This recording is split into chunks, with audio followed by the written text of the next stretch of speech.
So in section 3.1 part 3, these are what I call go backwards problems. They're giving me the region and the solution set. I just need to write the inequality statements that will match it. So for part A on problem 4, they show us the region, they give us the actual equations. What we need to do is take out those equal signs and put in inequality symbols. So I'm going to pick on the 5x plus 7y and the 35.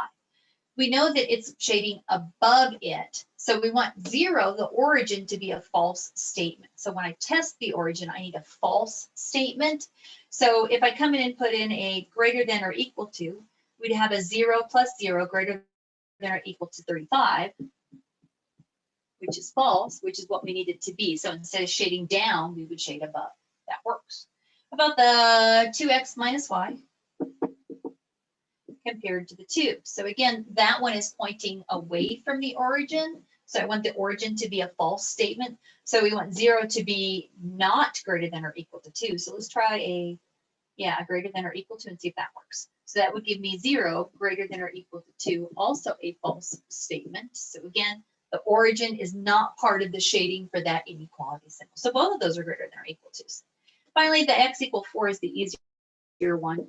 We know we're to the left of 4. We need numbers that are less than 4. So that would be x is less than or equal to 4. And there's the system of inequalities that match that region. Let's do the same thing on the next example. Notice that they're both, this is bounded again.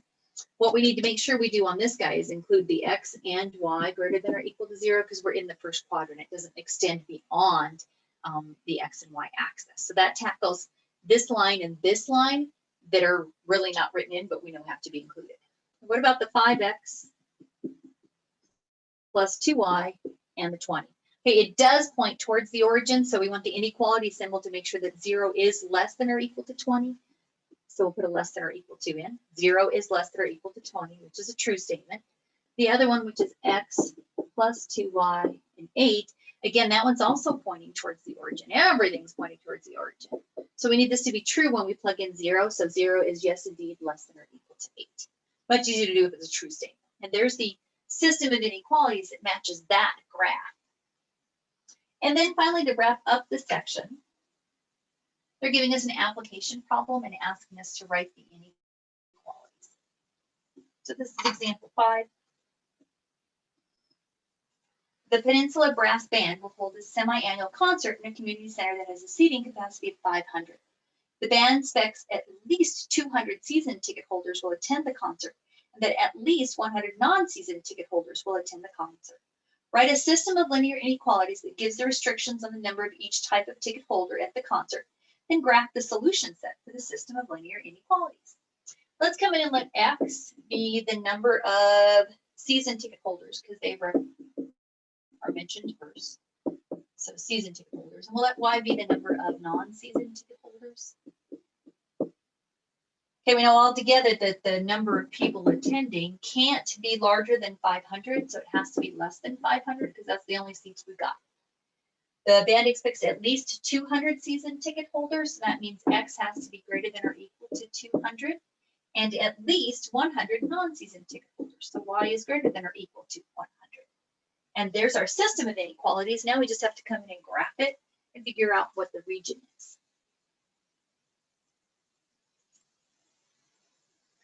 So because we have such numbers that are large, I'm going to count by hundreds on my axis.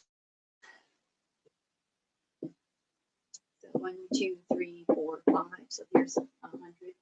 1, 2, 3, 4, 5, and counting by 100 over here again. Let's do the easy ones first. Y greater than or equal to 100 is going to be a horizontal line, and it will point up because we want more than 100 of them. The x greater than or equal to 200 will be a vertical line pointing to the right because we want more than 200 of them. That leaves us to this one. And to graph this one, we'll go find those intercepts. When y is 0, x is 500. And when x is 0, y is 500. So we're going to cut through here and here. Notice they're all solid again. Pretty much at this point, they will be solid.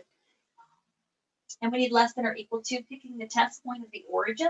So we're going to test at 0, 0.